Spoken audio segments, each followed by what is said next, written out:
The rankings of the committee are done by largely anonymous folks, faceless, nameless suits in a boardroom that, quote, don't know football. And you're going to hear that quite a bit. And I am here to tell you, as an unpopular opinion, those people are wrong.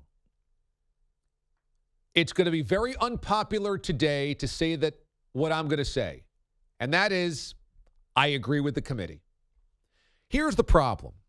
We all love the underdog. The underdog is why we watch sports. Nobody watches sports for the machine. Nobody watches sports for the predictability. Nobody watches sports because we just like big favorites to trash everybody else by 35 points in football. We love the underdog, and we like the party crasher, myself included. And I would love the group of five to get more love, because having Cincinnati in the college football playoff to see, hey, can Cincy pull an upset over Georgia? Wouldn't you like to see, with everything on the line, not a bowl game where you could argue that the power conference team is not as properly motivated? Wouldn't you love to see what a Georgia, what a Bama, what an Ohio State, what an Oregon does with Cincinnati? Wouldn't you love to see it? Yes. And my answer is yes. Yes, yes, yes, yes, yes. And is college football ruled by brands? Yes. Are rankings oftentimes poisoned by familiarity? Yes. Does history factor in the jersey, the helmet, the coach to things that are judgments? Yes.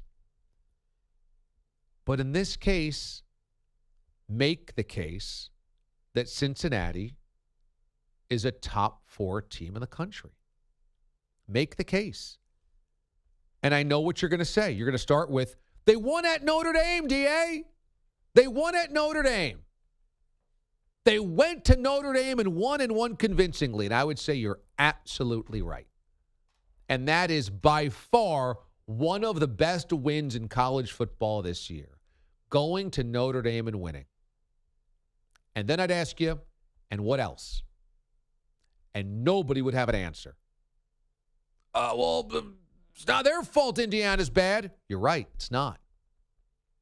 But Indiana's bad. So beating Indiana is not much of a quality win anymore. What else? Well, TA, they haven't lost yet. Ohio State's lost, right?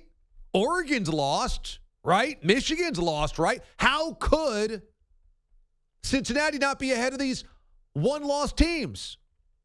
Okay, they've won all of their games. Here's their wins. Miami of Ohio,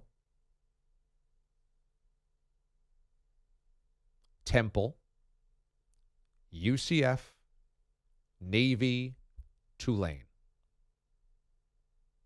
They went on the road and beat Notre Dame. Amazing win.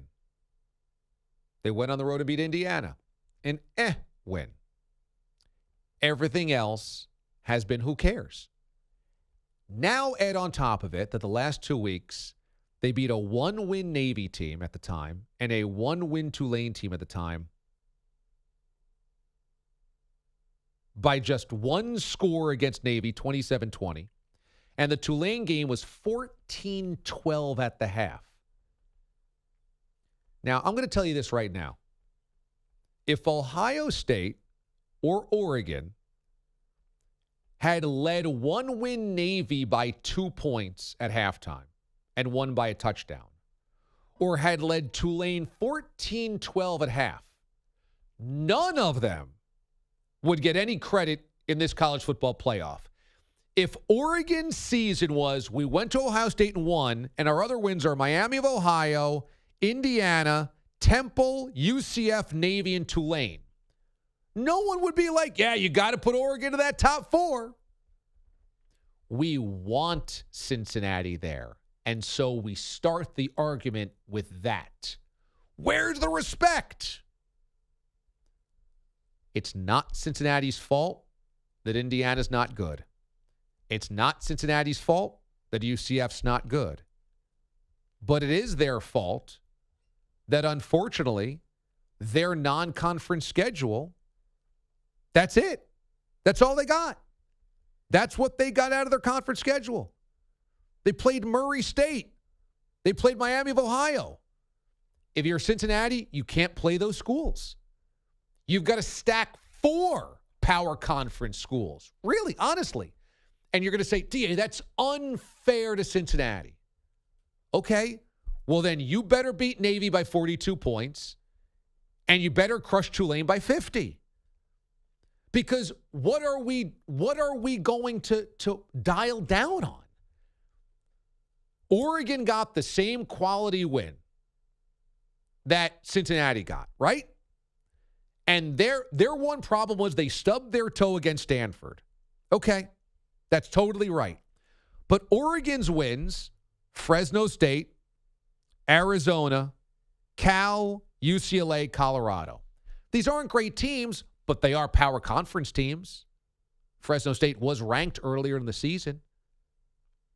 They're not great wins, but they're power conference wins. They're not Murray State. They're not Miami of Ohio. They're not Tulane or Navy. I mean, at the end of the day, admittedly, it's much better to have Cincinnati as part of the football playoff. It's just better. It's fun. It's more fun. But are they the most deserving? No, we want them there. We want them there. And you'll say, well, D.A., how can they play more than 2 power conference teams in the non-conference schedule? Have you watched BYU? BYU is on the outside looking in as well. And BYU plays a power conference team almost every week. Now they're 7-2, but their non-conference schedule against power teams, Arizona, Utah, Arizona State, Baylor, Washington State, UVA, USC. Those are all non-conference games for BYU. They're independent right now. Those are all power conference foes. BYU also scheduled Boise State.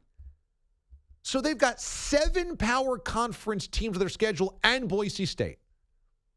Cincy's got 2. Cincinnati's got 2 power conference teams on their schedule. 2. BYU's got 7.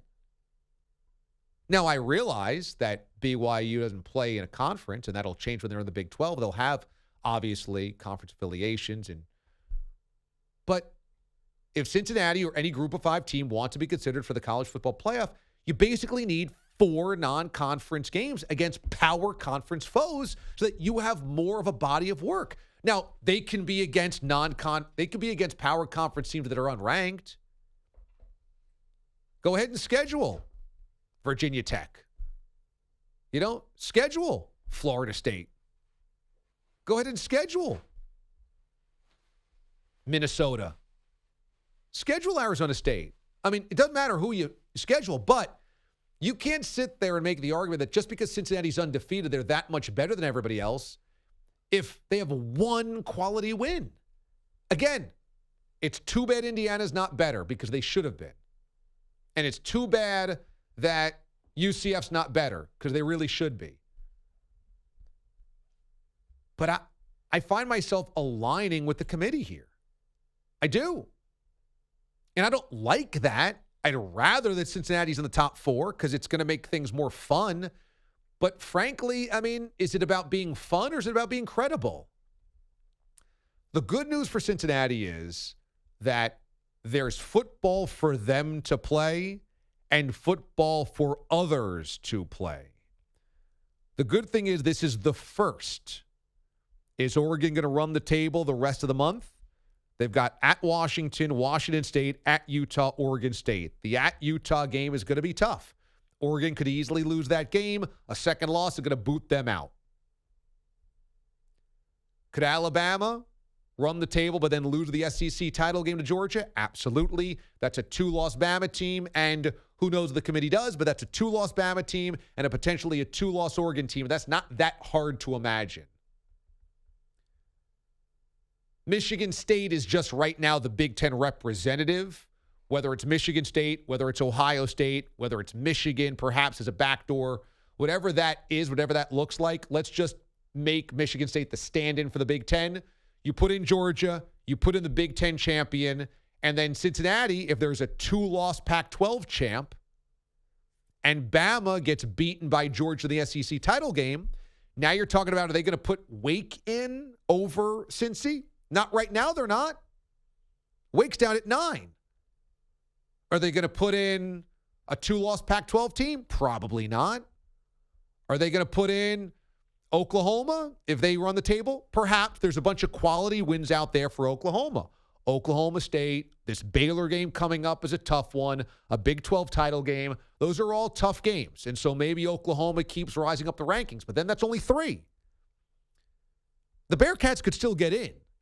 But what they have to do is they have to blow the doors off these Final Four opponents, win the American Conference Championship game, hope that the Notre Dame win continues to look good. The Notre Dame's a 1-loss team. And Georgia's got to beat Alabama, and Oregon's got to stub their toe somewhere along the way, which is certainly in play. So the season's not over, certainly, for the Bearcats. But I'm not going to sit here and lie to you. I'm not going to be intellectually dishonest and be like, oh, my God, they didn't respect Cincinnati. This is terrible for the group of 5. Look, it is what it is, and it's easily defensible.